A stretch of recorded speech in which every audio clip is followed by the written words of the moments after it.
Harry and Meghan Markle's surrogacy scandal has entered the mainstream media domain. Did you think it was a parody? Because I thought that this was AI. I thought this cannot be real. The reason I didn't think it was AI is because it looks like the stomach is fake, where the baby, I swear that's the first thing I thought. They say every fairy tale starts with once upon a time.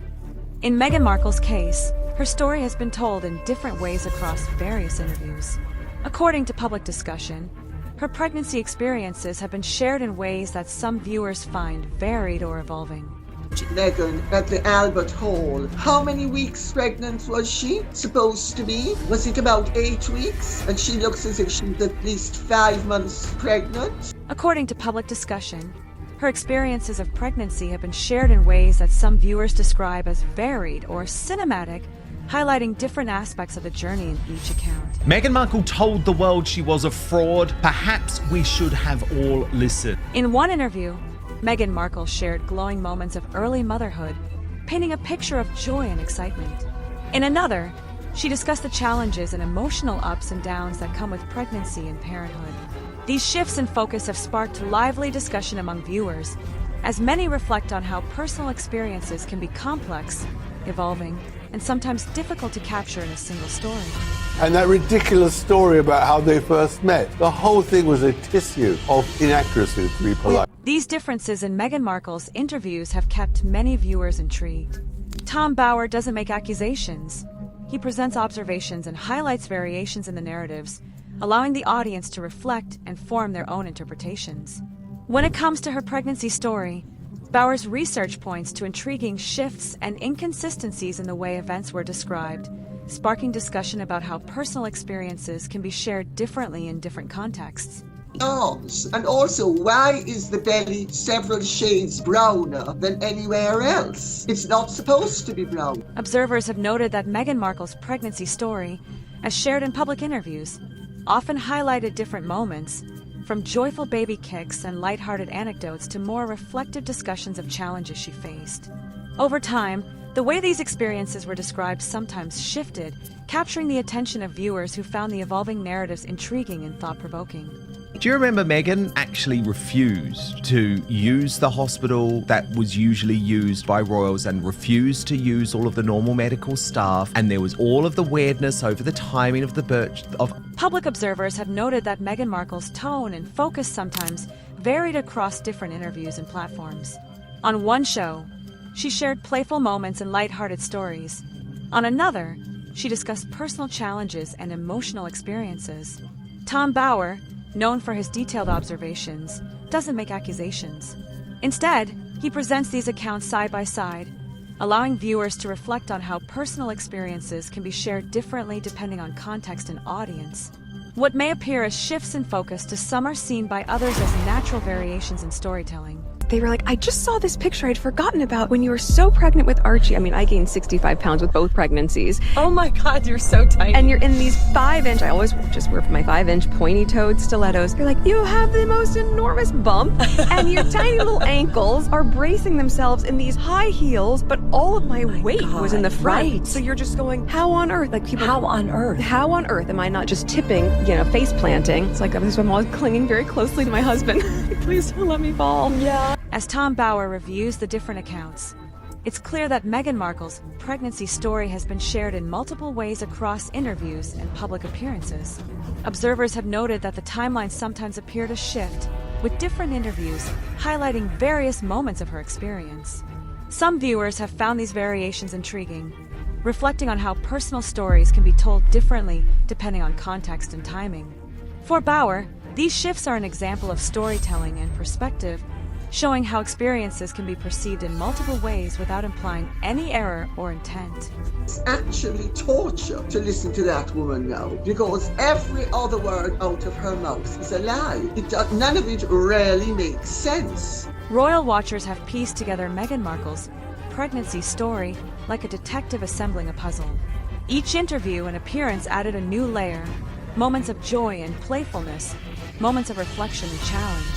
Tom Bower presents these accounts side by side, inviting viewers to explore the nuances and shifts in perspective. It's a story of evolving experiences, where the same events are remembered and shared in different ways, keeping audiences captivated and encouraging discussion about how personal narratives are told in the public eye. There is no way on earth that any doctor on this earth would allow a woman with a geriatric pregnancy, high risk, and with 2 epidurals to leave the hospital within an hour of giving birth, which means that the doctors would have had to deliver Archie, spank his ass, wipe Meghan Markle, put her on a van or whatever, and just send her off without testing to see whether there was any nerve damage, because epidurals do that. Tom Bower lays out Meghan Markle's stories with meticulous care, showing how each interview paints a different picture. Early on, she shares radiant, relatable moments that capture joy and excitement. Later, her reflections reveal vulnerability, challenges, and emotional depth. To viewers, these shifts create a rich, layered narrative, like chapters in a story that evolves over time. Bower doesn't judge or speculate. He simply presents the accounts side by side, letting the contrasts speak for themselves. It's a study in perspective, a glimpse into how personal experiences are remembered and shared in the public eye, full of nuance, emotion, and the unexpected twists that keep audiences captivated. Skin, when it stretches, gets lighter. It doesn't get darker. Does she think that is where 65 pounds of weight was carried? By the time Meghan Markle returned to public discussions about her pregnancies, there was a noticeable shift, not in the events themselves, but in the way she conveyed them. Early stories radiated warmth and light, full of moments that felt relatable and joyful, painting a picture of excitement, anticipation, and the small delights of early motherhood. Later accounts, however, carried a weightier tone, reflecting personal challenges, reflections, and the complex emotions that come with being in the public eye. Each retelling seemed to shine a spotlight on a different facet of her journey, sometimes playful, sometimes contemplative, sometimes intensely personal. Observers found themselves drawn into the ebb and flow of emotion, noticing how the same experiences could be framed in multiple ways, depending on the moment, the platform, or the audience. It was a reminder that personal narratives are rarely static. They evolve, shift, and reveal new dimensions each time they're shared. Tom Bower, celebrated for his meticulous attention to detail, does not pass judgment. Instead, he presents these accounts side by side, letting the contrasts emerge naturally. What appears as lighthearted joy in one interview may be echoed by thoughtful reflection in another. What seems playful at first glance may later reveal deeper insight into the pressures and challenges of public life. The result is a multi-layered portrait of experience, full of nuance, emotion, and complexity. For viewers, it's a journey through the highs and lows, the tender moments and the quiet reflections, all woven together into a narrative that is as captivating as it is human. In this story, the focus is not on labeling or judging, but on understanding the evolving ways in which a life in the spotlight is remembered, interpreted, and shared. Here, the doctor talks about both the children, and listen to what she says. So you tell me to tell you something that maybe a dozen people actually know that's going to come out very soon. Okay. Meghan Markle, the reason why you watch her interviews and she just seems off. She's owned by a pharmaceutical company. The 2 children that she had, they're not hers. She didn't have them with Harry, and how her and Harry met. Even casual viewers began to notice patterns in Meghan Markle's interviews and public appearances. Each retelling highlighted different emotions, moments of joy, moments of reflection, and moments that invited empathy. The story became more than just an account of pregnancy. Never inserted judgment. It became a layered narrative, offering glimpses into the complex experiences of life in the public eye. Tom Bower never judges or labels these moments. He presents them as they were shared, allowing the contrasts and shifts in tone to emerge naturally. Often, the most compelling part of a story isn't what is said, it's what remains unsaid. The pauses, the reflective silences, and the moments between sentences speak volumes, giving viewers space to reflect and connect with the experiences being shared. Observers of the public narrative have noted that these quiet moments can be just as revealing as the spoken words, creating a rhythm and texture to the story that captures the audience's attention. It's a reminder that storytelling is not only about words, it's about timing, nuance, and the unspoken layers that make every narrative uniquely compelling. Assumption that if I was going to go into business, it would be fashion or beauty. But those 5 years at home, I wasn't running around wearing beautiful outfits. I was probably in Birkenstocks and sweats like the rest of us, especially during COVID or just barefoot at home. For every emotional detail Meghan shared in interviews, there were moments she left unexplored. A skipped anecdote, a timeline left vague, a question met with a thoughtful pause. Tom Bauer highlights these spaces without judgment, showing how the unsaid can be as compelling as the spoken word. These gaps invite viewers to pause, reflect, and consider the many layers of a story told in public. Some see these silences as moments of privacy, others as natural storytelling choices. Either way, they add depth and intrigue, capturing attention and sparking conversation. Bauer calls this the art of narrative restraint, where what isn't said can carry as much weight as any headline. In the world of royal storytelling, quiet moments reveal nuance, emotion, and perspective, offering a richer understanding of experiences that are otherwise shared in fragments.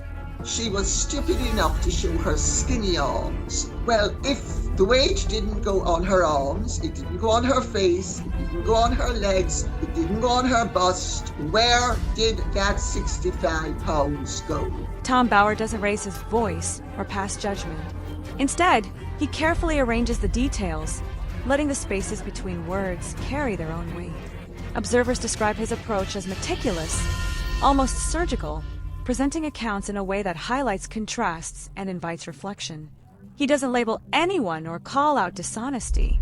He simply shows the evolving narratives and lets viewers notice the patterns for themselves. Bauer presents stories with subtle tension, organizing statements in chronological order and allowing the natural inconsistencies to emerge. It's not sensationalism, it's careful observation, a structured approach that encourages the audience to engage, analyze, and form their own understanding. The brilliance of this method lies in its restraint. By avoiding direct accusations or conclusions, it turns the audience into active participants, feeling like detectives following the trail of a story rather than passive spectators. They don't get told what to think, they discover it themselves.